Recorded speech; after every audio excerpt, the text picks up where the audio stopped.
If you're out on overland trips for more than a few days at a time, having a fridge is one of the best upgrades you can make. You don't have to deal with buying ice every few days, there's no soggy food, and they take up a lot less space, or at least the same size fridge can fit a lot more food in it because it's not filled with ice.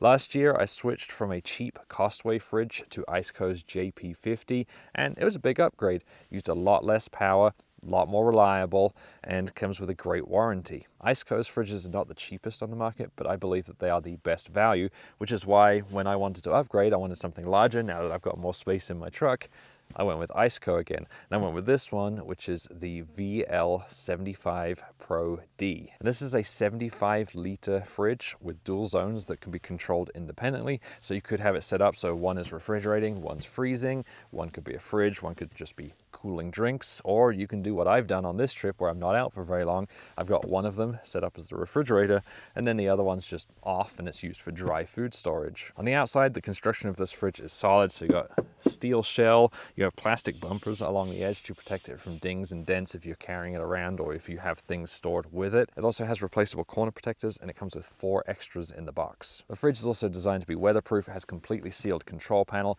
although with any fridge you've got ventilation, so it's not a completely sealed unit, and ICECO say not to leave this out in really heavy rain. You also get 2 carry handles on this, one on either side to help with lifting and moving it around. Those carry handles both fold down so that if you need to put this in a tight space, you can get those out of the way, or if you are really limited for space, they're actually completely removable. You can also plug this into DC outlets on either side of the fridge, and that means that if you've got a certain orientation or your outlet, your 12-volt outlet in your vehicle's on a certain side, you can put this basically any way around you want.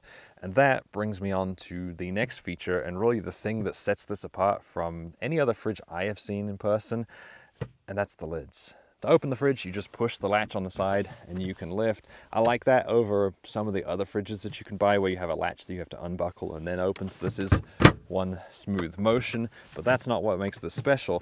What makes this special is that you actually have that latch on both sides of the fridge. So you can open this from either direction. That means if you've got this in your back seat and you want to lean over and grab something out while you're sitting in the driver's seat, you can open it from one side.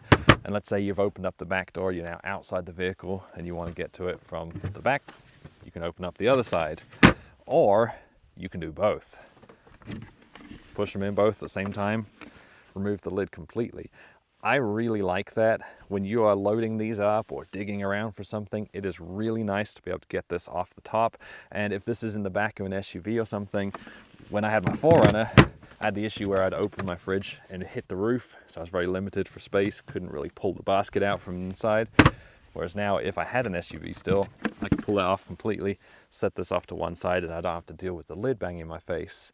The lid is also designed to be a tray, so if you want to set things on it, it's got a lot of grip on the top and you can use this as a food preparation area or to eat off. Putting the lid back on again is very simple. It just clips into place, so it's all very quick, very easy to use. Inside, the 2 zones are slightly different size, so this zone has the compressor underneath it and all of the controls underneath it. So this is the smaller of the 2, but both of them have baskets in them that are completely removable. That's great for loading and unloading food. And both sides also come with a drain plug, which is something I haven't actually seen on a fridge before. At least neither of the other fridges that I owned had a drain plug. And I think that's a neat feature and something that is missing from other fridges. My previous fridge actually had an entire drink leak into the bottom of it. I had to take the whole fridge out of my vehicle and turn it upside down to drain that drink out. Whereas with this one, I could just slide it out a little bit, pull that plug and let it drain out the bottom.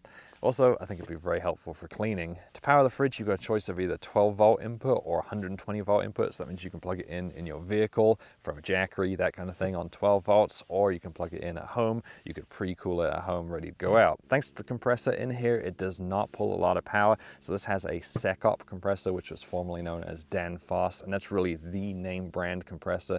So any fridge you get, whether it's ICECO or any of the other brands, look at the brand of compressor that they use. You want to go for one that has that ICECO or Danfoss compressor in it. That's going to give you maximum reliability and minimum power consumption. So this thing, when it's running, uses about 55 to 60 watts, and then when it's on standby, uses about 2 to 3 watts. Just like your fridge at home, this thing cycles. It does not run all the time. It only cools when it needs to, shuts off for a bit, cools for a bit, and so on.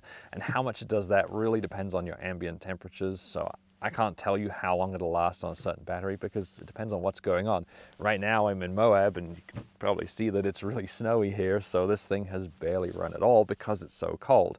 If you were here in the middle of summer and you're putting hot drinks in it to cool them down, then it's going to be running a lot more. No fair review is complete without mentioning some of the negatives and the downsides, and I've really struggled to come up with any with this. There is the weight, it's 67 pounds, but you're going to get that with any of these large fridges. The other negative I can think of is the 12-volt adapter, and that's not really ICECO's fault, and that's not anything that's specific to ICECO's brand or ICECO's fridges. That's just cigarette lighter adapters in general, and that's really the only thing I'm going to change about that is chop that off immediately, and as soon as my dual battery setup is done, put an Anderson connector on there so that I have a more reliable connector, something that's not going to come out if I go over bumps.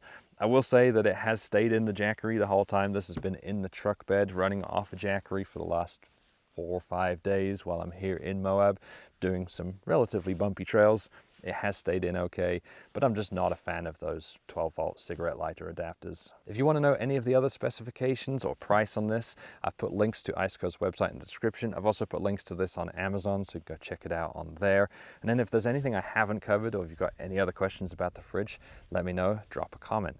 Thanks for watching.